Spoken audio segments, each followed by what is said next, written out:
kita mulai pertemuan ini. Bismillahirrahmanirrahim. Assalamualaikum warahmatullahi wabarakatuh. Alhamdulillahi wassalatu wassalamu ala rasulillah wa ala alihi wa sahbihi wa wala. Subhanaka la ilma lana illa ma 'allamtana innaka antal alimul hakim. Rabbi shrah lana sadrana wa yassir lana amrana wa hlul 'uqdatam min lisanina yafqahu qawli. Ini sebelumnya mau tanya dulu dah. Ustadz izin mau bertanya ke kalian, apakah kita maunya ketika pertemuan ini mau buka kamera atau enggak? Insya Allah arahnya buka kamera, Ustaz. Oke, kalau arahan dari MC buka kamera silakan. Pada bisa buka kamera kan nih? Buka dulu kameranya. Apa lagi pada tidur semua ini? Pada tidur semua? Enggak? Masya Allah. Ayo, mana jiwa-jiwa ininya? Jiwa-jiwa pemuda kalian ini? Oh, ada yang sambil agenda. Ada yang sambil apa lagi? Ada yang sambil masak? Atau ada yang sambil ini, bantu orang tua? Masya Allah. Ya? Apalagi nih? Izin apa ini? Boleh. Sampaikan di room chat. Izin tidak menghidupkan kamera sambil ada agenda lain. Baik. Ada lagi? Ayo, silakan. Yang lainnya. Ini yang rajin ini cuma akhwat semua ini. Ikhwannya mana ini? Jiwa-jiwa ikhwannya hilang ya? Apa karena malu doang? Ayo. Ya ikhwan. Aina anta? Aina antum? Ya Allah. Izin tidak menghidupkan kamera. Ini akhwat semua di sini. Apa karena akhwatnya udah jadi ikhwan nih? Atau jadi ikhwannya malah malu-malu kayak akhwat ini? Ya salah. Di kampung. Oke. Boleh sampaikan keluhannya sebelum kita mulai. Biar kita yakin nih. Kalau yang datang nih manusia, bukan makhluk gaib. Ya, baik. Apalagi banyak sekali nih ya. Izin tidak menghidupkan kamera. Biasanya sinyal tidak stabil. Baik ya. Oke, ya Bapak. Ya, oke, izin tidak menghidupkan kamera dan ini rata-rata semuanya akhwat ini. Iya, Hah? Ustaz. Iya. Rata-rata Yang ikhwannya ada? akhwat. Ada berapa tadi, Ustaz? Kadang gitu. Biasanya kalau udah kajian gitu, mungkin kalau udah kajian-kajian, mungkin kalau kalian ada yang ikutan organisasi gitu, kadang gitu. Kalau lagi kumpul itu kadang ceweknya lebih banyak, cowoknya lebih dikit. Kenyataan ya, kenyataan. Karena saya ngerasain sendiri. Kalau lagi ngumpul hampir semuanya akhwat semua yang ada. Karena akhwatnya memang rajin-rajin. Oh, ini berarti memang calon-calon ibu yang ini, yang kuat. Oke, kita langsung mulai aja ya. Alhamdulillah wassalatu wassalamu ala Rasulillah wa ala alihi washabihi wa baik, sebelum kita mulai, Ustadz ingin menjelaskan dulu tentang bagaimana kita mengarahkan materi ini. Ya. Ustadz diarahkan untuk menyampaikan biografi periwayat rawi hadis 1, 2, dan 3. Nah, Ustadz akan jelaskan dulu siapa itu rawi. Rawi itu adalah yang meriwayatkan hadis. Siapa Ustadz? Yang meriwayatkan hadis itu adalah orang-orang seperti sahabat ataupun tabi'in. Tidak semua hadis itu pasti langsung berbicara dengan Nabi. Contoh, ada hadis yang berbunyi seperti ini. Man aradad dunya fa alaihi bi ilmi wa man aradal akhirah fa alaihi bi ilmi wa man aradad dunya wal akhirah fa alaihi bi. Ya. Kadang orang sering mempersepsikan bahwasanya itu adalah hadis. Padahal itu adalah perkataan tabi'in. Bahkan seorang tabi'in, ada yang mengatakan itu adalah perkataan seorang Imam Syafi'i. Jadi kita lebih perjelas lagi ya, bahwasanya rawi yang dimaksud di sini adalah orang yang meriwayatkan hadis. Ya, bisa jadi kalau rawi yang dimaksud ini tingkatannya banyak. Ada tingkatan sahabat, ada tingkatan tabi'in, ada tingkatan tabi'ut tabi'in, di bawahnya tabi'in, bahkan sampai tingkatan yang lebih bawahnya lagi. Sampailah kepada penulis hadis, yaitu seperti Bukhari, Muslim, Tirmizi, Ibnu Majah, dan seterusnya. Itu ya. Baik. Nah, kemudian yang kita bahas di sini adalah hadis Arba'in An-Nawawiyah. Ya. Karena hadis Arba'in An-Nawawiyah secara syarah maupun secara matan, maksudnya apa Ustaz? Maksudnya dalam bentuk hadis secara matan, bentuk hadis itu yang kecil, yang biasa buku kecil 40 hadis An-Nawawi itu, ya. Apa namanya? Secara buku secara buku kecil hadis itu, ya, buku matan hadis itu, ataupun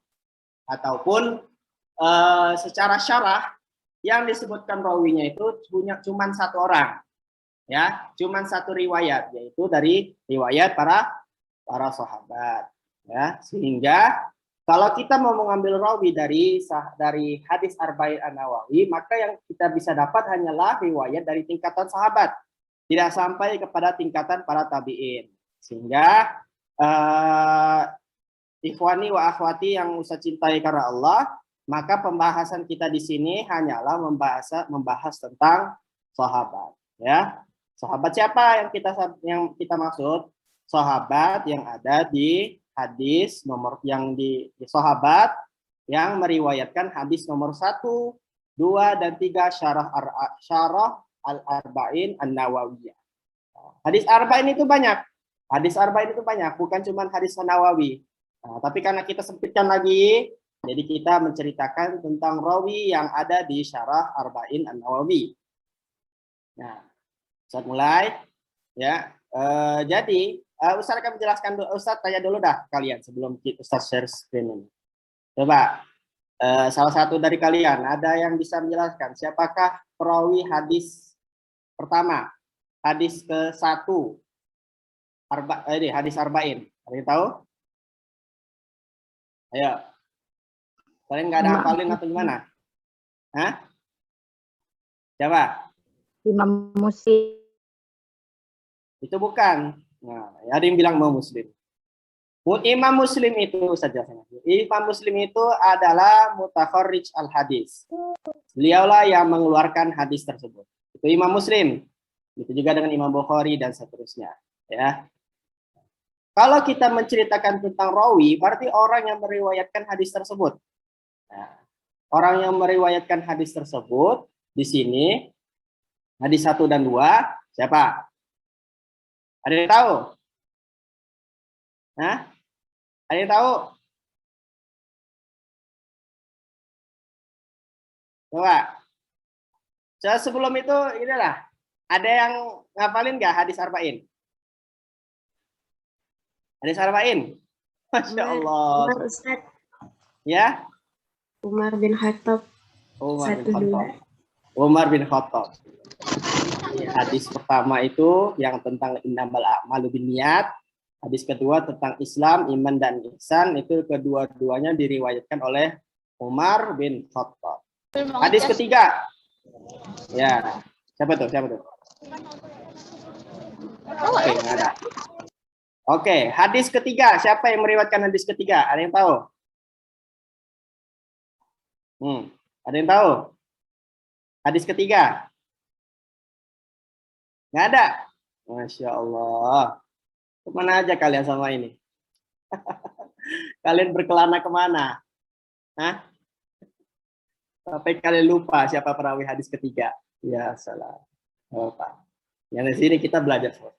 Oke.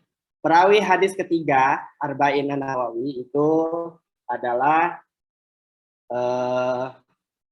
Abdullah bin Umar. Abdullah bin Umar bin Khattab. Anaknya Umar bin Khattab. Ya, itu diingat-ingat. Sip. Jadi di sini paham semua ya?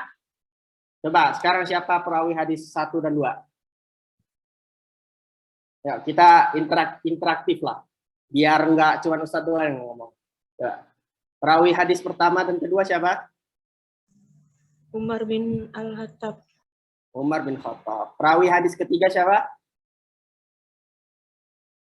Ya, ada yang tahu? Tadi barusan Ustadz sebutkan. Abdullah bin Umar. bin Khattab. Umar. Oke. Nah, sekarang yang kita akan bahas dulu pertama itu biografi seorang Umar bin Al-Khattab. Nah. Oke, sini sudah kelihatan belum? Layar Ustaz sudah kelihatan belum? Sudah Ustaz. Sudah. Oke. Kita akan mulai. Bismillahirrahmanirrahim. Umar bin Khattab. Gelar beliau. Nah. Nih, nama beliau adalah Umar ibn Khattab. Nama beliau Umar. Nama bapaknya Al-Khattab. Panjang ini. Kakeknya yang keberapa nih? Satu. Ini kakek beliau, satu. Ya. Ini bapak kakeknya lagi. Ini kakek dari kakeknya lagi. Terus sampai bertemu di Ka'ab. Nah, nasab beliau itu bertemu di Ka'ab. Nasab beliau dengan Nabi bertemu di Ka'ab. Adi bin Ka'ab bin Lu'ay bin Ghalib bin Fihrin dan seterusnya.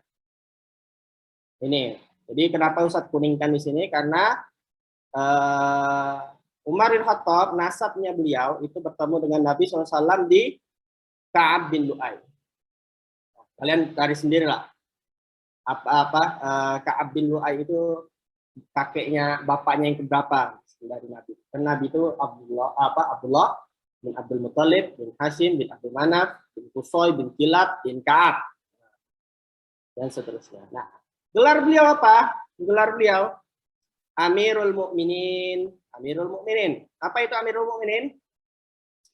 Amirul Mukminin dalam artian di sini adalah pemimpin orang-orang beriman. Amirul Mukminin, bukan Amirul Muslimin. Karena semua orang itu berislam. Tapi di penduduk di zaman Umar bin Khattab itu, ya, bahwasanya orang yang beriman itu masih mempunyai pemimpin. Makanya Al-Mughirah bin Syu'bah ketika beliau itu memanggil Umar bin Khattab dengan Amirul Mukminin itu menjadi lebih mudah. Karena kenapa? Ketika Abu Bakar menjadi khalifah, maka gelar beliau adalah Khalifatul Rasulullah. Khalifatul Rasulullah itu artinya pengganti Rasulullah. Khalifah itu artinya pengganti Rasulullah. Nah, setelah Umar memimpin, tidak mungkin gelar beliau itu adalah Khalifatul Rasulullah. Terlalu panjang. Bahkan mungkin nanti seterusnya malah lebih panjang lagi. Sehingga gelar beliau akhirnya diperpendek, ya, diperpendek gelarnya. Jadi namanya Amirul Mukminin. Amirul Mukminin, pemimpinnya orang-orang beriman. Lalu Abu Hafsin. Nah, Abu Hafsin di sini kadang orang sering menyalahartikan bahwasanya Abu Hafsin di sini adalah bapaknya Hafsah, bukan. Hafsin di sini itu adalah gelar Umar bin Khattab ketika sebelum dia masuk Islam ataupun sesudah masuk Islam. Apa itu Hafsin? Hafsin itu artinya singa. Haidar, Asad, Hafsin, ini juga singa. Ya, Abu Hafsin, bapaknya singa. Jadi orangnya galak. Bahasanya bahasa Arab itu orangnya galak. Kemarin Abu Hafsin. Al-Qurasyiyu Al-Adawiyu. Ini nama keluarga, ini nama suku beliau, Quraisy. Ini nama marga beliau, Al-Adawi. Lalu kemudian di sini siapa? Al-Faruq. Lalu tidak ada gelar Al-Faruq. Inilah gelar yang diberikan oleh Rasul kepada Umar bin Khattab karena beliau bisa membedakan antara hak dan batil. Radhiyallahu anhu. Radhiyallahu anhu, semoga Allah meridhai dia. Allah, ya. Jadi para sahabat itu digelari dengan radhiyallahu anhu. Itu ada di surah At-Taubah. Sabiqunal awwalun minal muhajirin wal ansar radhiyallahu anhum wa radu anhu. Nah, lanjut. Bapak beliau itu tadi Al-Khattab bin Nufail Al-Adawi, kemudian ibu beliau itu Hantamah. Ibu beliau Hantamah bin Hisham Al-Makhzumi. Saudari dia punya abang namanya Umar bin Hisham. Tahu nggak siapa Umar bin Hisham? Yang tahu siapa Umar bin Hisham? Nggak tahu. Oke. Umar bin Hisham itu di tengah-tengah kabilah Arab, beliau dikatakan dengan Abul Hakam. Tapi di kalangan kaum muslimin, beliau dipanggil dengan Abu Jahal. Nah, yang ya, Abu Jahal. Jadi ibunya Umar bin Khattab ini itu saudaraan sama Abu Jahal. Liko, ganti pakai ini. Oh. Lanjut. Kemudian di sini ada saudaranya. Ini saudaranya. Saudaranya itu ada 3. Maksudnya saudara seayah seibu.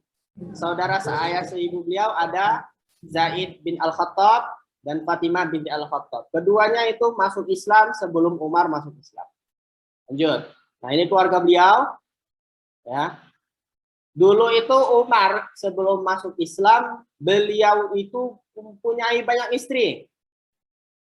Nah, sehingga ketika turunnya ayat tentang agar istri itu tentang surah An-Nisa, yang mana Allah membatasi seorang laki-laki mempunyai istri itu kalau tidak 2, 3 atau 4, maka Umar pun menceraikan istrinya.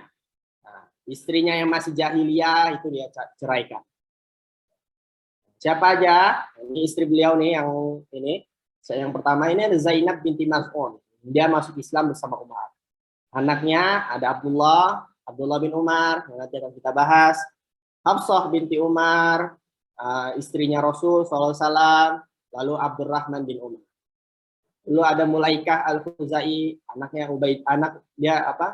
pernikahannya dengan Umar membuahi anak bernama Ubaidillah. Juga Ummu Hakim, Jamilah. Nah, di sini ini ada Ummu Kulsum bin Ali bin Abi Thalib. Ini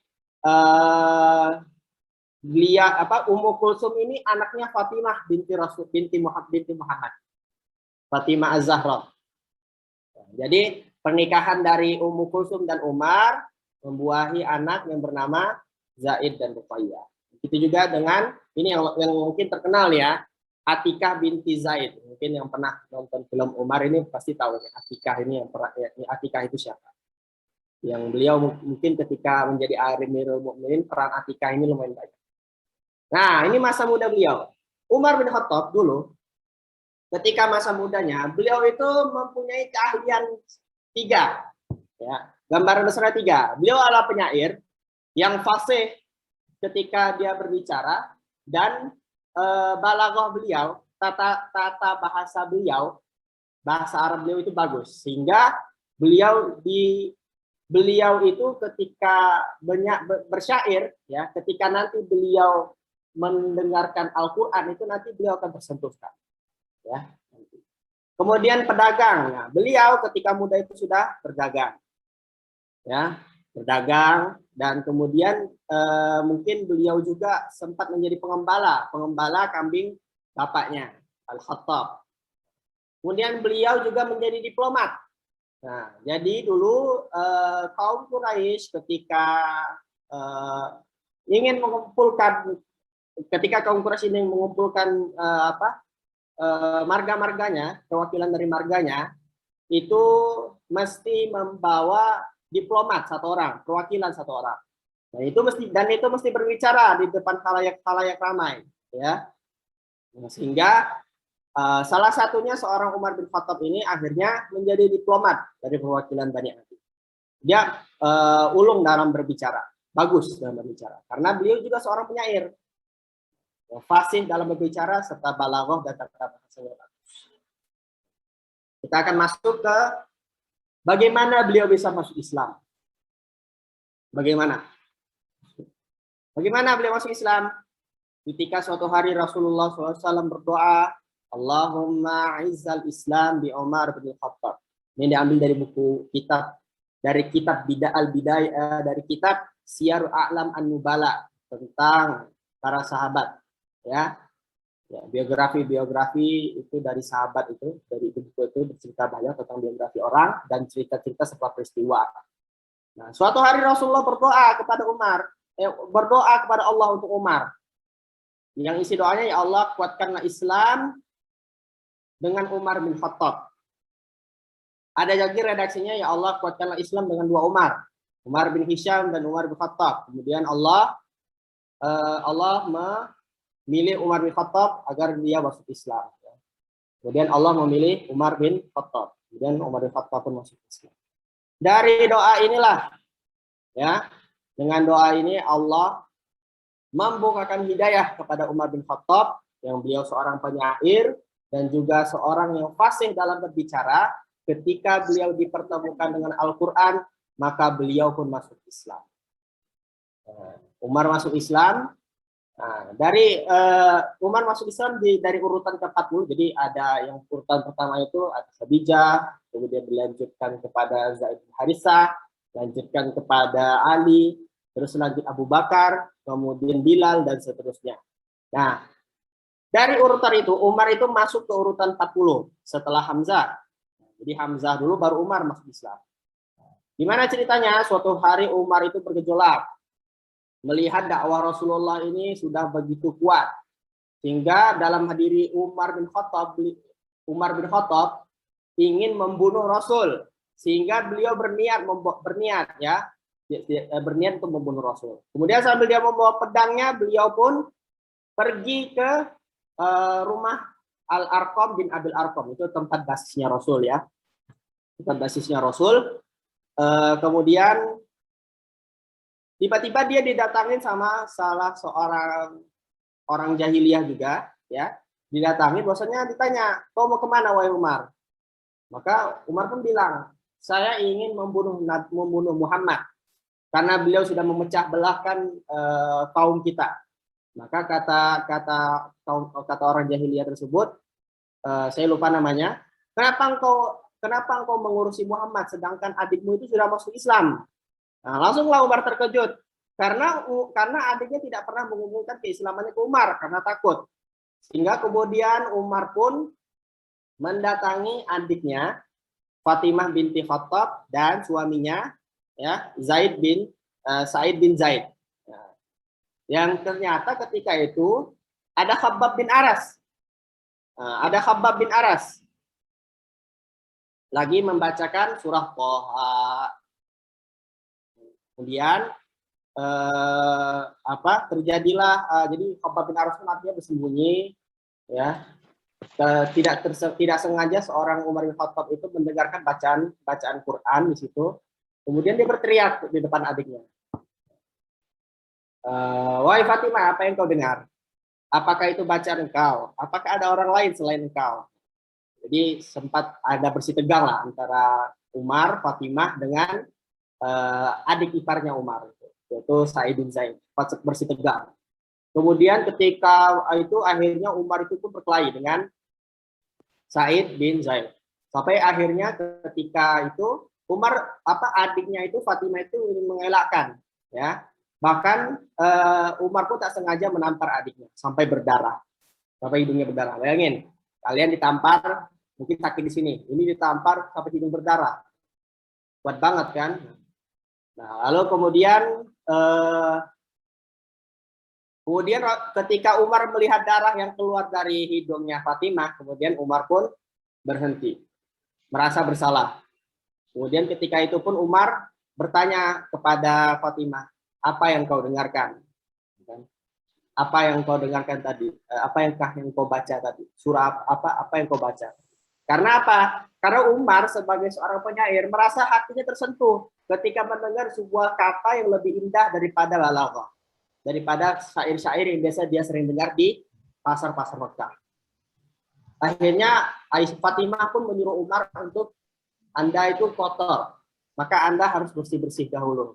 Menyucikan diri, dia berwudu, kemudian Umar pun balik ke rumah, dia berwudu, dia mensucikan dirinya, kemudian dia balik lagi ke rumahnya Fatimah. Kemudian Fatimah pun memberikan lembaran mushaf yang isinya itu surat Toha. Ya, isinya surat Toha. Kemudian beliau pun membaca surat Toha. Di mana dari beliau membaca surat Toha itulah hati beliau menjadi tersentuh. Dan kemudian setelah itu beliau pun didatangi oleh Khabbab.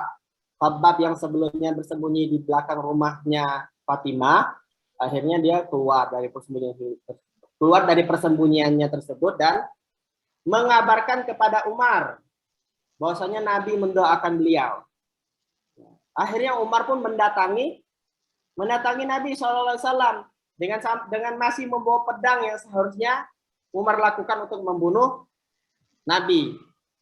Ketika itu pun ketika Umar pun sampai di rumah Al-Arqam bin Abil Arqam di Bukit Sofa, Nabi pun melihat dari balik pintu bahwasanya datang nih Umar. Langsung apa yang terjadi, para ikhwan dan akhwat sekalian? Nabi langsung mengambil kerah Umar bin Khattab.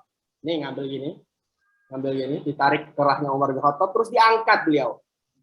Bayangin, kuatnya Nabi SAW itu. Sedangkan Umar itu badannya tegap, ya. Nah, lalu apa kata Nabi? Apa yang membuat engkau datang di sini, wahai Ibnu Khattab? Ya, apa kau ingin membunuh kami? Apa kata Nabi? Apa kata Umar?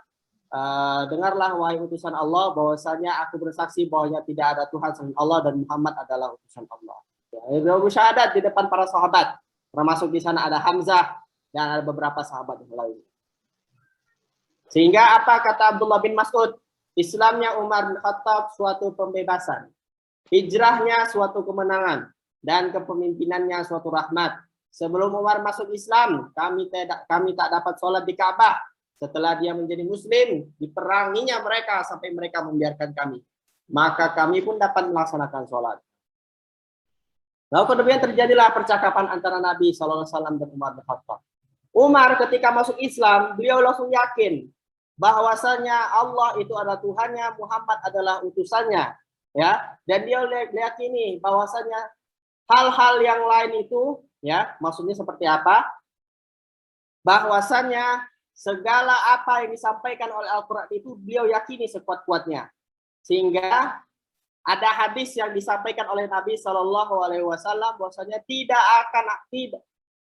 akan ada satu lembah pun yang dimana kalau ada setan di situ, kemudian Umar melewatinya dan setan lari dari lembah tersebut.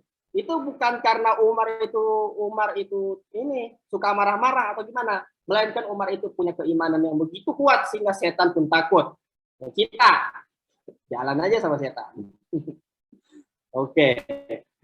Nah, gimana mau tangguh kayak Umar? Umar itu yakin beliau kalau bahwasanya apa yang ditetapkan oleh Allah itu pasti ada. Kita masih ragu-ragu, gimana ya? Dapat nilai berapa ya gitu? Oh, ini masih ragu-ragu bahkan terhadap ketetapan Allah. Lanjut, percakapan Nabi SAW dan Umar. Jadi Sayyidah Umar itu pernah berkata kepada Nabi, bukankah kita dalam kebenaran, baik kita hidup maupun kita mati? Nabi menjawab, benar. Kalian dalam kebenaran, baik mati atau hidup. Mendengar hal itu, Sayyidah Umar pun berkata, jika demikian, mengapa kita bersembunyi? Mengapa kita menyembunyikan agama kita? Padahal kita dalam kebenaran dan mereka dalam kesesatan. Nah, maka apa kata Nabi? Nabi pun menjawab, kita masih sedikit, jumlah kita masih sedikit. Sedangkan engkau lihat sendiri bagaimana kita umat Islam diperlakukan di Mekah, ya. Nabi pernah dilempari tai onta, bahkan pernah suatu hari Nabi itu dilempari oleh Abu Lahab dan Abu Jahal itu rahim kambing. Kalian bayangin, rahim kambing dilempar oleh Nabi SAW. Kurang ajar apalnya lagi, ha? Sama mereka itu. Kalian kurang geram apa lagi sama Abu Jahal dan Abu Lahab itu. Ya. Kemudian Sayyidina Umar menjawab, demi Allah yang mengutusmu, tidak ada satu tempat yang aku pernah duduki di sana dalam kekufuran, kecuali aku akan duduk lagi di sana dalam keimanan. Inilah bentuk keyakinan Umar bin Khattab, bahwasanya kekufuran pasti akan dihancurkan dengan keimanan. Maka oleh karena itu Umar pun digelari dengan Al-Faruq, pembeda antara hak dan batil. Ya. Jadi beliaulah sebagai pembeda apakah ini benar atau ini salah. di dalam dakwah Nabi Shallallahu Alaihi Wasallam. Kemudian hidup di Madinah. Nah, ini satu lagi bentuk ketangguhan Umar bin Khattab, keberanian Umar bin Khattab. Suatu riwayat dihubungkan kepada Ali bin Abi Thalib menuturkan, setahu saya, ini dari Ali bin Abi Thalib, setahu saya semua muhajirin berhijrah dengan sembunyi-sembunyi kecuali Umar bin Khattab. Saya denger ini aja lumayan takut. Orang hijrah itu aja kan diam-diam. Orang hijrah itu rata-rata semuanya diam-diam, ya, sembunyi-sembunyi, nggak mau ketahuan. Tapi Umar, nah lanjut ya, bisa baca. Tapi Umar sebelum berangkat hijrah, beliau membawa pedang dan menyelempangkan busur dengan menggenggam anak panah di tangan sebatang tongkat komando. Beliau menuju Ka'bah saat orang-orang Quraisy tengah berkumpul di sana. Umar melakukan tawaf di Ka'bah 7 putaran dengan khusyuk, lalu menuju ke makam Ibrahim untuk melaksanakan salat. Setelah itu, setiap lingkaran yang banyak didatanginya satu persatu, seraya berkata, maksudnya lingkaran apa? Halakoh. Setiap halakoh kaum Quraisy yang ada di sekitar Ka'bah itu didatanginnya. Jadi ente bikin halakoh, ada Umar datanginnya satu-satu. Ini halakoh, didatanginnya satu-satu. Bilang apa? Umar bilang apa? Ya, Umar bilang apa ketika datang ke halakoh tersebut, halakoh kaum musyrikin Quraisy tersebut? Wajah-wajah celaka.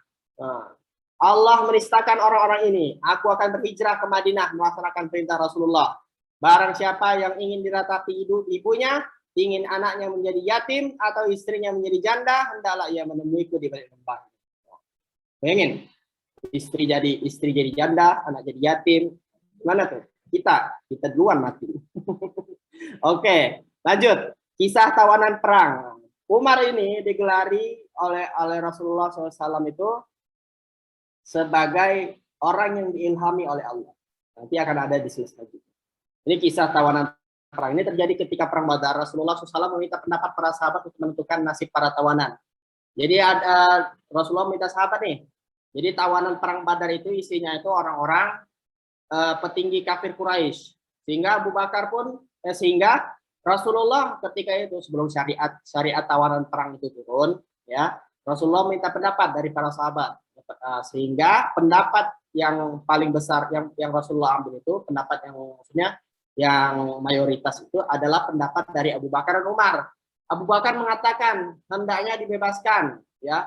Jadi tawanan perang itu dibebaskan dan ditebus dengan dibayarkan pihak keluarga masing-masing. Sedangkan Umar mengatakan agar mereka dibunuh saja. Kenapa? Karena mereka bukanlah musuh biasa. Karena mereka isinya para petinggi Quraisy, ya. Ternyata Rasulullah condong kepada pendapat Abu Bakar. Jadi tawanan itu dibebaskan. Tapi Allah berkata lain. Allah memilih pendapat Umar. Maka turunlah surah Al-Anfal ayat 67. Tidak patut, auzubillahi minasyaitonirrajim, bismillahirrahmanirrahim. Tidak patut bagi seorang nabi mempunyai tawanan sebelum ia dapat melumpuhkan musuhnya di muka bumi. Ya, buka ya halaman surah Al-Anfal ayat 67. Cari ayatnya di situ. Kalian punya Quran. Oke. Nah, sehingga apa? Ketika ayat ini turun, Umar pun datang ke Masjid Nabawi. Dilihatnya Rasulullah dan Abu Bakar menangis terisak-isak kayak bayi. Kenapa? Nah, akhirnya Umar pun bertanya, wahai Rasulullah dan Abu Bakar, apa kiranya yang membuat kalian bersedih hati? Katakanlah kepadaku, kata Umar, sehingga aku ikut menangisinya bersama kalian. Maka Abu Bakar berkata, wahai Umar, kalaulah turun azab dari langit, maka tidak akan ada yang selamat kecuali engkau. Jadi maksudnya apa? Maksudnya apa kata Abu Bakar? Kalaulah misalnya surah Al-Anfal ayat 67 ini menjadikan azab bagi kaum muslimin, maka tidak ada yang selamat kecuali Umar. Itu saking takutnya itu ya.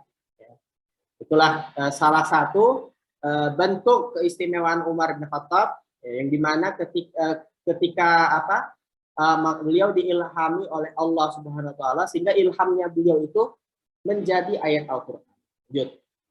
Ini 3 sikap Umar ini. 3 sikap Umar. Ada 3 sikapku yang bertepatan dengan ketetapan Rabbku. Pertama, aku berkata, wahai Rasulullah, bagaimana jika kita menjadikan makam Ibrahim menjadi sebagai tempat sholat? Akhirnya turunlah ayat wattakhidhu min maqami Ibrahim musalla. Tuh, dan jadikanlah makam Ibrahim itu tempat sholat. Kedua ayat hijab, aku berkata, wahai Rasulullah, bagaimana jika engkau memerintahkan istri-istri engkau berhijab? Nah, karena orang yang baik yang jahat berbicara dengan mereka. Ya, lalu turunlah ayat hijab. Ya, Fakullil mu'minina yaghudduna min absarihinna wa yahfazna furujahun. Ya, seterusnya itu di surah An-Nur itu. Lanjut ketiga, itu cerita Aisyah dan Hafsah yang cemburu. Ya, ketika istri-istri Nabi berkumpul karena cemburu terhadap beliau.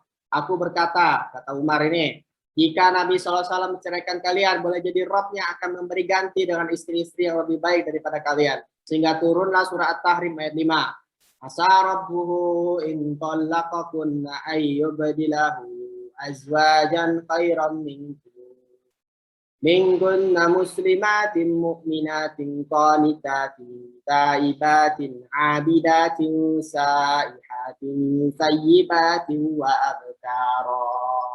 Tuh, ayat itu. Pokoknya carilah artinya. At-Tahrim, surah At-Tahrim. Itu juz ke-28 akhir, cari ya. Kemudian Umar menentang munafikin ketika Abdullah bin Ubay bin Salul, gembongnya munafikin Madinah, meninggal. Rasulullah SAW hendak mensolatinya. Hal itu dilakukan beliau sebagai tanda simpati kepada putranya yang muslim sore itu. Namun Umar bin Khattab menampakkan wajah tidak setuju. Dia meminta kepada Nabi, wahai Rasulullah, bagaimana engkau mensolati orang-orang munafik? Padahal dia semasa hidupnya berkata, orang-orang yang kuat akan mengusir orang yang lemah daripadanya. Kata-kata tersebut masuk dalam surah Al-Munafikun ayat 8. Rasulullah menerangkan maksudnya untuk menyenangkan hati putra dia. Maksudnya putranya Abdullah bin Ubay bin Salul. Abdullah bin Ubay bin Salul. Yang si anaknya Abdullah bin Ubay bin Salul ini orang baik, orang benar. Enggak kayak Abdullah bin Ubay bin Salul. Dikit-dikit munafik. Siapa ya? Ini siapa? Ya, oke. Kata-kata apa? Lanjut namun kemudian turunlah firman Allah surah At-Taubah ayat 84. Surah yang membenarkan pendapat Umar itu. Maksudnya itu ayat tentang untuk tidak mensolati orang munafik untuk selama-lamanya. Janganlah kamu sekali mensolati jenazah seorang yang mati di antara mereka. Dan janganlah kamu berdiri mendoakan di kuburnya sehingga mereka telah kafir kepada Allah dan Rasulnya. Dan mereka mati dalam keadaan fasik. Ini ayat ini surah At-Taubah ini ceritanya tentang orang kafir semua, ya. Tentang orang munafikin. Lanjut. Nah, sehingga apa kata Rasulullah SAW? Ketika perkataan Umar bin Khattab itu malah menjadi ketetapan dari Rabb Allah Azza wa Jalla. Bahkan dari perkataan Umar itulah turun ayat-ayat Allah. Wattakhidhu min maqami Ibrahim musalla. Dan dari juga ayat tadi asa rabbuhu in talaqakunna ayyubdilahu azwajan khairan minkun. Terus juga tadi ayat ayat tawanan perang. Terus juga tadi ayat untuk tidak menyolati orang-orang munafik. Karena apa? Rasulullah pun berkata, sungguhnya di antara orang-orang sebelum kalian terdapat sejumlah manusia yang mendapat Tuhan. Apabila salah seorang umatku mendapatkannya, maka Umarlah orang. Kesedihan Umar bin Khattab ketika Rasul wafat. Ini mungkin sudah pada tahu ya. Kalau ada yang belum tahu, Ustaz akan jelaskan. Jadi ketika itu Rasulullah wafat, ketika kabar Rasulullah wafat menyebar di seluruh Madinah, Umar pun langsung datang ke masjid. Dia cuma berdiri doang Umar itu. Ketika dia berada di tengah-tengah Masjid Nabawi, dia berdiri. Disebutkan seperti tidak sadar diri. Dari di bukunya ini Sirah Nabawiyah Syekh Sofiyur Rahman Mubarakpuri. Apa katanya? Maka apa kata Umar bin Khattab? Sesungguhnya beberapa orang munafik beranggapan bahwa Rasul telah meninggal dunia. Sesungguhnya beliau tidak meninggal dunia, tetapi pergi dari hadapan Rabb-Nya seperti yang dilakukan Musa. Jadi Musa itu dulu itu pergi. Jadi dulu Nabi Musa itu pergi selama 40 hari, lalu kembali lagi kepada kaum Bani Israel sehingga menganggap bahwasanya Nabi Musa itu meninggal dunia. Jadi Nabi Musa itu bertapa, ya bukan bertapa, dia beruzlah pergi selama 40 hari sehingga kaumnya menganggap bahwasanya Nabi Musa sudah meninggal, nggak datang lagi. Itulah anggapan Umar. Sehingga ketika itu apa?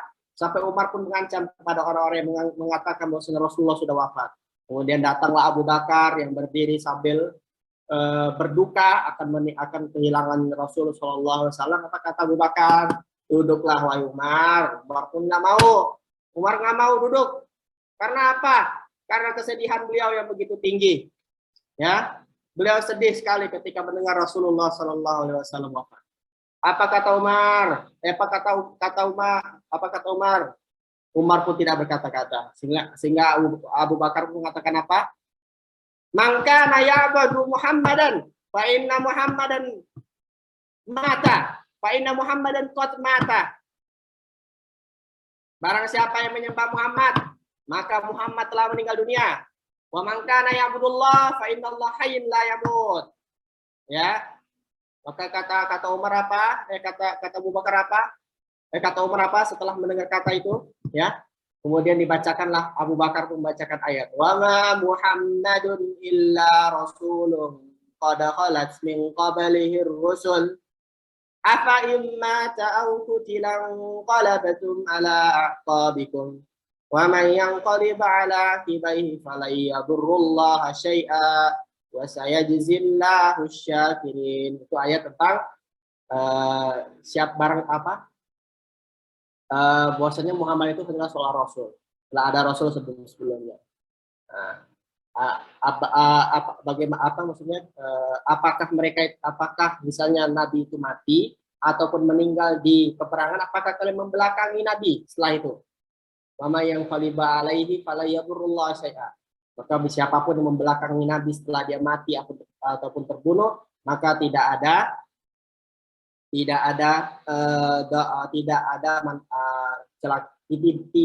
manfaatnya bagi Allah. Tidak mencelakakan Allah. Fala yadurrullah syai'a. Ya. Apa kata Umar ketika mendengar ayat tersebut? Demi Allah, setelah aku mendengar Abu Bakar membacakan ayat tersebut, aku pun menjadi linglung hingga aku tak kuasa mengangkat kedua kaki, hingga aku terduduk ke tanah saat mendengarnya. Ini aku sudah tahu bahwa Nabi SAW memang meninggal. Itulah duka yang begitu kuat ketika itu di Madinah. Maka apa kata orang-orang Madinah? Aku tidak mendapatkan hari yang paling bahagia daripada Nabi datang ke Madinah. Ya, dan aku tidak mendapatkan hari yang begitu sedih ketika mendengar kabar bahwasanya Nabi SAW. Umar sebagai penasihat Abu Bakar. Umar diangkat sebagai penasihat Khalifah Abu Bakar As-Siddiq. Jadi ketika itu setelah bai'ah ketika Abu Bakar diangkat menjadi khalifah, Abu Bakar mengangkat Umar sebagai penasihatnya. Sempat berbeda pendapat juga dengan Abu Bakar terkait memerangi orang yang tidak membayar zakat. Kemudian ketika akhirnya Abu Bakar ini meyakinkan Umar untuk memerangi orang-orang yang tidak membayar zakat ini, orang-orang riddah, orang-orang murtad ini, maka kemudian Umar pun menerima pendapat Abu Bakar dan juga mengusulkan pembukuan Al-Quran kepada Abu Bakar. Jadi pembukuan Al-Quran itu sudah mulai di zaman Abu Bakar. Kenapa? Karena ketika perang Yamamah itu para hafiz Al-Quran itu pada mati, pada meninggal. Sehingga takutnya ketika makin banyaknya para hufaz yang meninggal, takutnya Quran itu malah hilang di hati-hati mereka. Ya, akhirnya si Umar pun meyakinkan kepada Abu Bakar untuk membukukan Al-Quran. Sampailah Quran yang sudah kita pakai hari ini. Ya, lanjut ya. Lanjut ya nih. Lanjut ya.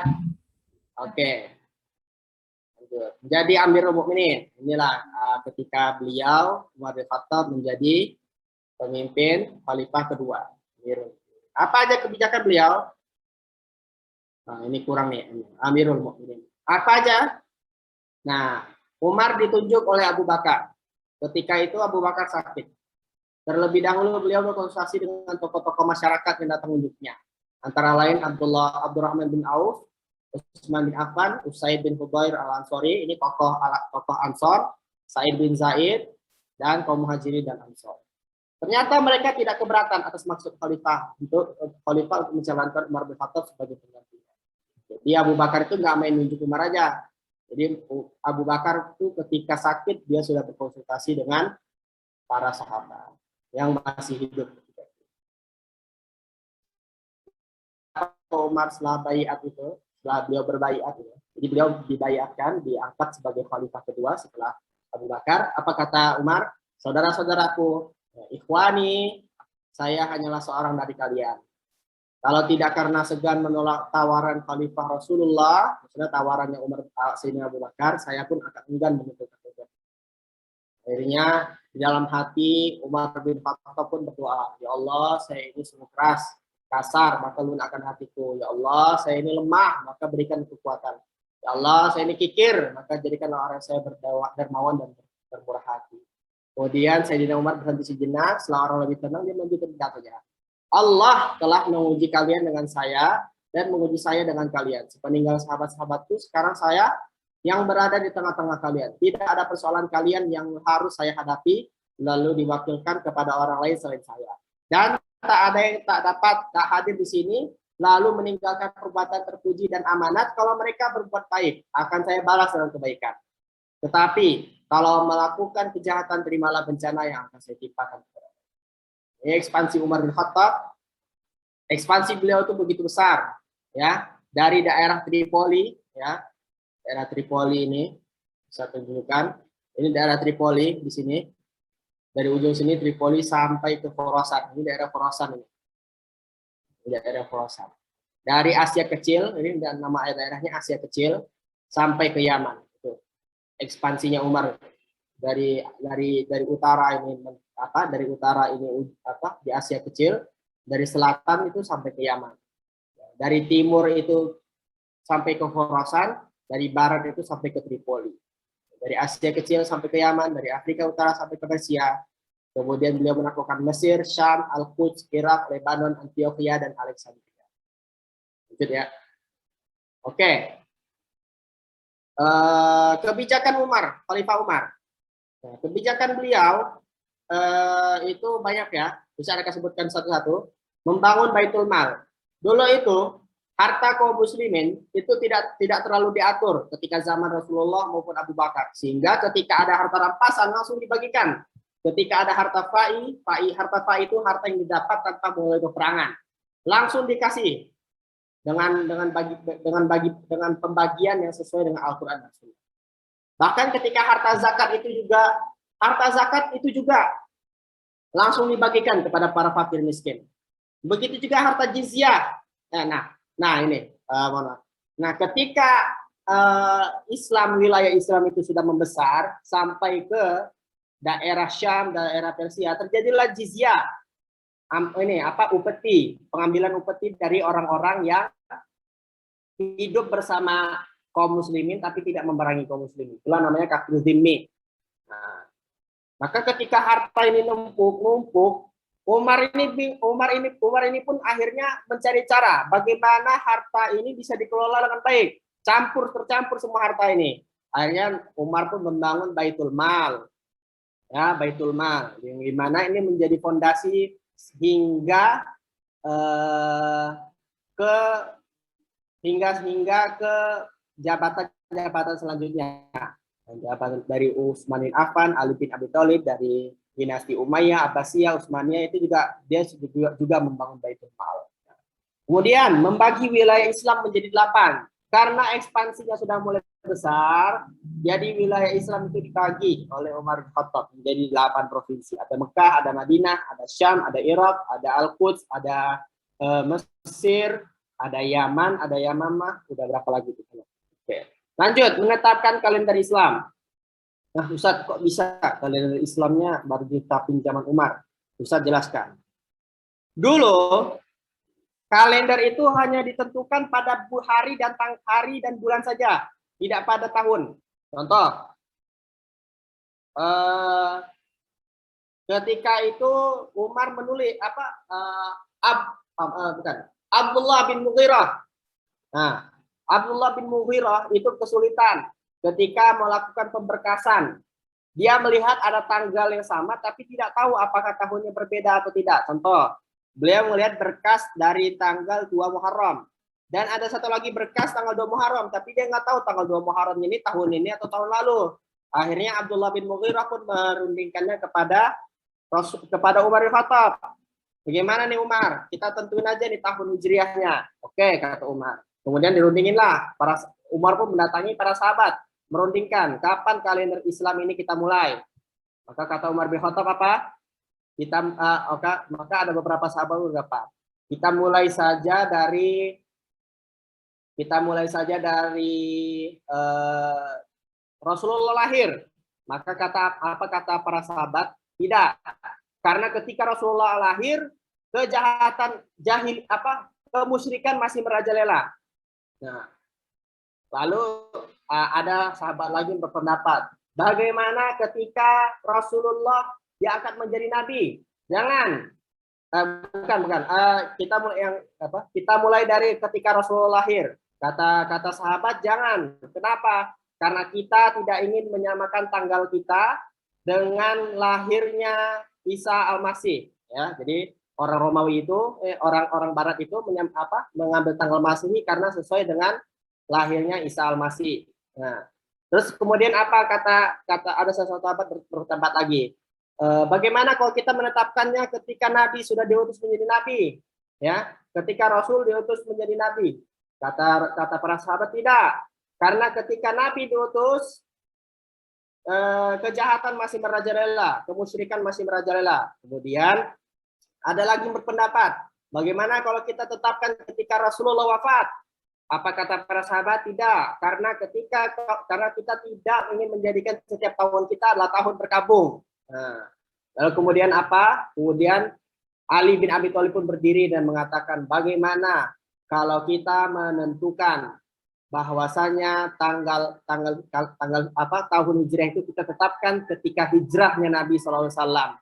Akhirnya apa? Para sahabat setuju. Maka kata Umar bin Khattab, hijrah itulah pemisah antara hak dan batil. Lalu kemudian ada ahlul aqdi wal hal. Ini ahlul aqdi wal hal ini seperti halnya majelis syura. Majelis syura yang nanti ditentukan oleh orang-orang yang mempunyai syarat-syarat yang begitu kompeten. Itu di zaman Nabi itu. Kalian boleh baca ini ahlul aqdi wal hal ini. Itu juga yang menentukan siapakah yang akan maju menjadi khalifah. Ini ahlul aqdi wal hal. Itu. Nah, kemudian memperluas Masjidil Haram dan Masjid Nabawi. Jadi dulu Masjidil Haram dan Masjid Nabawi sempit, akhirnya diperluas di zaman Umar bin Khattab. Lalu kemudian membangun majelis ilmu sesuai bidangnya. Jadi para sahabat itu membangun halaqah majelis ilmu di masing-masing bidang. Lalu kemudian membentuk kepolisian, ya. Lalu kemudian membentuk majelis qadhi. Kenapa? Karena dulu ketika zamannya Rasulullah dan Abu Bakar, qadhinya itu adalah Rasulullah. Ketika zaman Rasulullah, itu qadhinya Rasulullah. Ketika zaman Abu Bakar, itu masih Abu Bakar qadhinya. Tapi ketika zaman Umar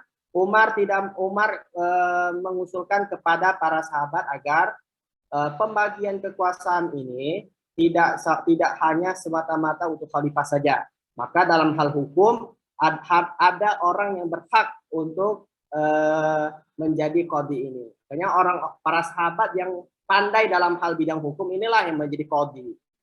Lanjut. Ini ada peristiwa-peristiwa di masa Khalifah Umar, ada perang Yarmuk. Itu adalah perang yang melawan orang Romawi, ya, yang dimana setelah perang Yarmuk ini akhirnya pintu-pintu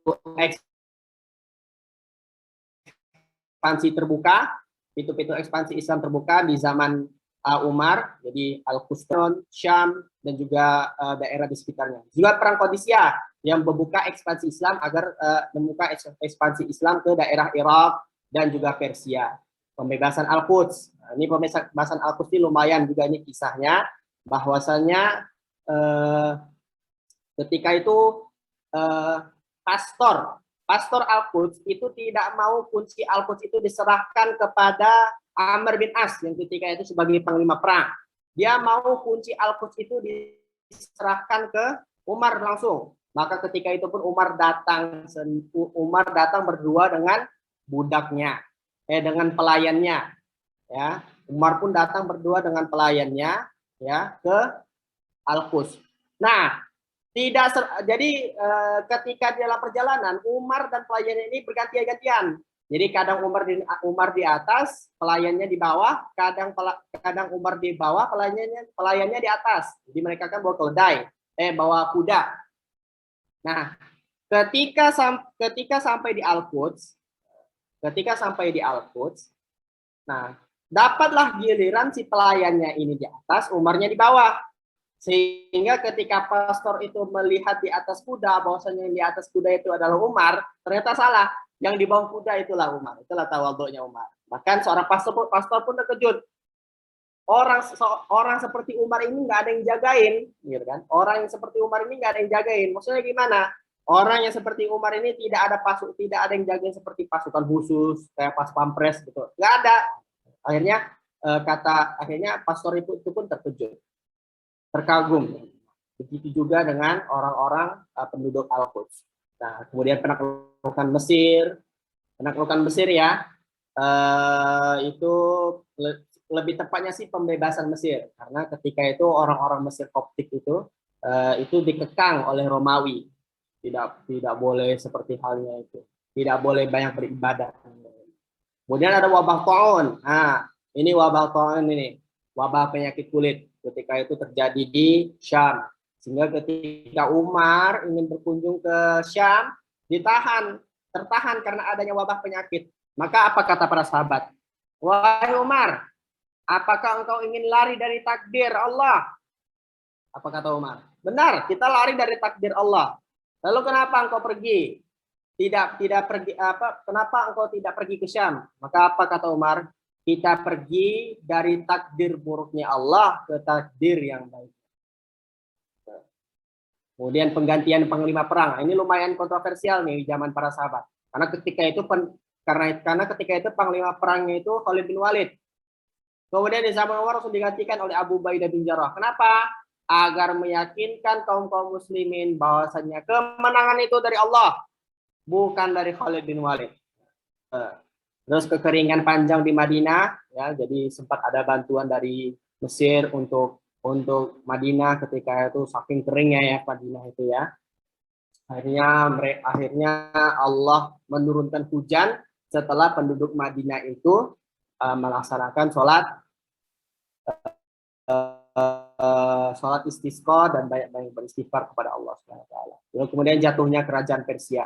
Zaman Umar inilah kerajaan Persia yang begitu besar yang menguasai, yang ketika itu big dayanya ya. Kalau sekarang itu seperti halnya Amerika dan Rusia atau Amerika dan Cina. Dulu itu Romawi dan Persia.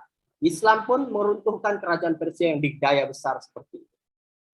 Allahu Akbar.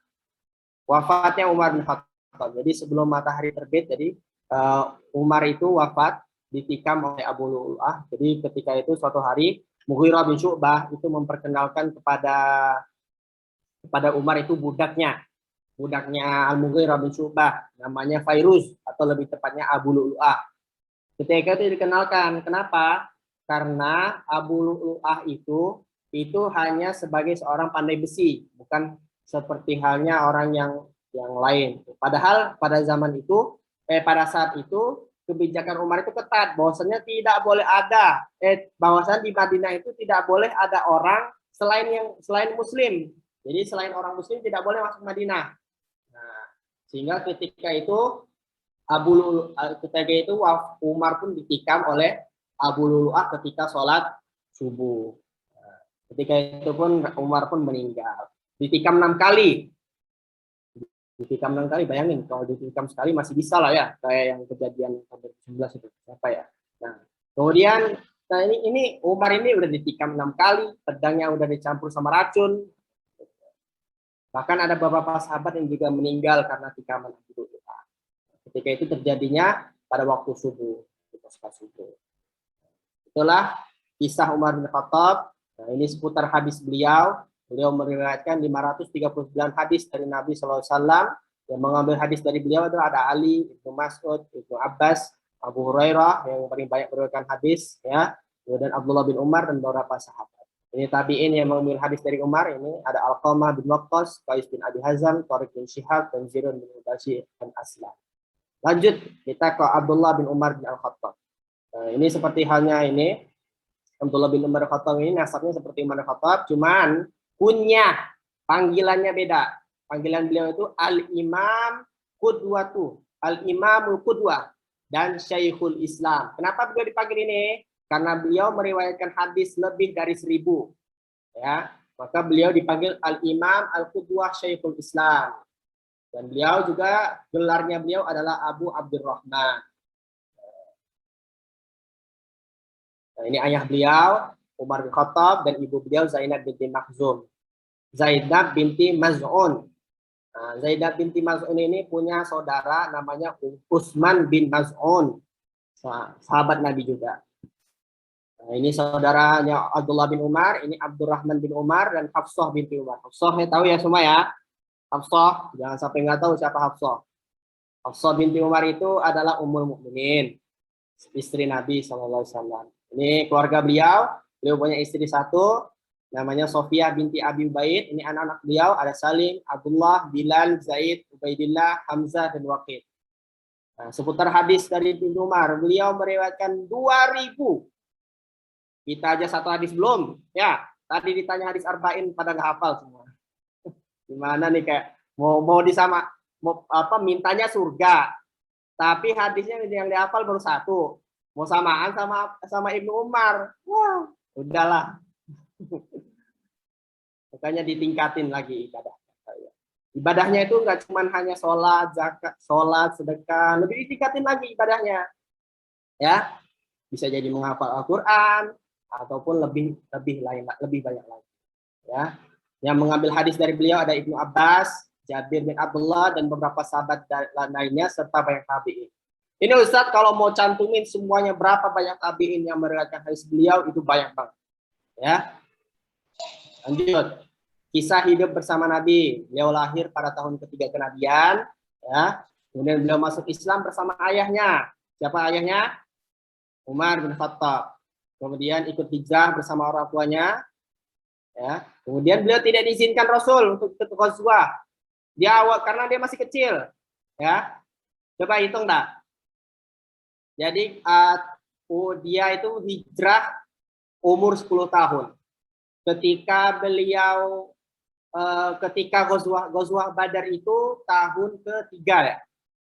Ya, tahun ketiga Hijriah. Jadi umur 13 tahun dia. Si Abdullah bin Umar ini mau ikut perang, nggak boleh sama Nabi karena masih belum cukup umur. Kemudian kapan izinkannya? Ketika Ghazwah Khandaq. Ketika perang Khandaq baru diizinkan. Lalu dia pun mengikuti Ghazwah lainnya dan Fathu Makkah. Apa kata Aisyah binti Abu Bakar, Aisyah Ummul Mukminin terhadap seorang Ibnu Umar? Tak seorang pun mengikuti jejak langkah Rasulullah di tempat-tempat perhentiannya seperti yang telah dilakukan Ibnu Umar. Sungguh mulia Ibnu Umar itu. Bahwasanya di mana Rasul berhenti pasti ada Ibnu Umar. Di mana Rasulullah pergi pasti ada Ibnu Umar. Dan Ibnu Umar pasti selalu mengikuti. Makanya beliau banyak mengambil hadis. Ya, bahkan dari kecil mendengar ya. Dari umur 15 sampai umur 25 ya. Dihitung-hitung seperti itulah ya, umur 23. Dari umur 20 itu sudah mendengar hadis dari Nabi. Lanjut, sholat malam Abdullah bin Umar. Nih, mungkin nggak ada yang sholat malam nih kemarin. Tadi malam ada yang sholat malam nggak? Ini keutamaan. Dari Abdullah bin Umar, dia berkata, apabila ada seorang yang bermimpi pada masa Rasulullah, maka ia pun menceritakan mimpi itu kepada Rasulullah. Ini maksudnya apa? Bahwasanya Rasulullah bisa menafsirkan mimpi. Hingga saya juga ingin sekali bermimpi dan menceritakannya kepada beliau. Ketika remaja, pada masa Rasulullah SAW, saya pernah tertidur di masjid. Dalam tidur itu saya bermimpi bahwa ada 2 malaikat yang menangkap saya dan membawa saya ke neraka yang tepinya berdinding seperti sumur, dengan 2 tali seperti tali sumur. Ternyata di dalam sumur tersebut ada beberapa orang yang saya kenal dan segera saya ucapkan, A'udzubillahi minan nar, a'udzubillahi minan nar, aku berlindung kepada Allah dari siksa neraka. Itu a'udzubillahi minan nar. Tak lama kemudian kedua malaikat tersebut ditemui oleh satu malaikat lain dan dia berkata kepada saya, kamu akan aman. Lalu saya ceritakan mimpi saya itu kepada Hafsah radhiyallahu anha dan Hafsah menceritakannya kepada Rasulullah. Kemudian Rasulullah bersabda, sebaik-baik orang adalah Abdullah bin Umar. Ini maksudnya apa? Kadang kondisi hadis ini kita melihat ada yang Rasulullah juga pernah bersabda juga kan, khairukum man ta'allama al-Qur'ana wa 'allamahu. Terus khairun nas anfa'uhum linnas. Apa maksudnya? Bahwasanya ketika kita melihat hadis tersebut, sebaik-baik orang atau sebaik-baik manusia, kita melihat kondisi orang tersebut, kondisi hadis tersebut, asbabul wurud hadis tersebut tuh kenapa muncul? Kenapa muncul sebaik-baik orang adalah Abdullah bin Umar? Karena ceritanya sebelumnya Abdullah bin Umar itu lagi mimpi, dia mimpi terus menceritakan mimpinya ke Hafsah. Kemudian Rasulullah pun bersabda, sebaik-baik orang adalah Abdullah bin Umar radhiyallahu anhuma. Jika ia berkenan melaksanakan sholat di sebagian malam. Salim radhiyallahu anhu berkata, setelah itu Abdullah bin Umar tidak pernah tidur di malam hari kecuali sebentar. Sesudah Rasulullah wafat, kehidupan beliau sesudah Rasulullah wafat, beliau mengikuti perang Yarmuk dan ekspansi wilayah Islam. Sempat ditawarkan oleh Utsman bin Affan untuk menjadi qadhi, namun beliau ditolak. Qadhi itu hakim. Beliau sempat ditawarin jadi hakim, tapi beliau ditolak. Ya. Oke, sip. Membela Utsman ketika fitnah di Madinah memuncak. Menjauh dari konflik kaum muslimin antara Ali dan Muawiyah, terus tinggal di Mekah hingga akhir hayat beliau. Ini wafatnya beliau. Beliau menjadi seorang pedagang sukses dan kaya raya, tapi juga banyak bersedekah. Ia hidup 60 tahun setelah wafatnya Rasulullah. Ia kehilangan penglihatannya pada masa tuanya. Lalu kemudian dia wafat pada usia lebih dari 80 tahun dan merupakan salah satu sahabat yang paling akhir yang meninggal di kota Mekah dan Madinah. Di kota Mekah. Sehingga apa kata Abu Salamah bin Abdurrahman bin Auf? Ibnu Umar wafat dan keutamaannya sama seperti Umar. Umar hidup pada masa banyak orang yang sebanding dengan dia. Sementara Ibnu Umar hidup pada masa tidak ada seorang pun yang sebanding. Wallahu a'lam bishawab. Kita lanjutkan. Saya serahkan kepada MC untuk acara selanjutnya.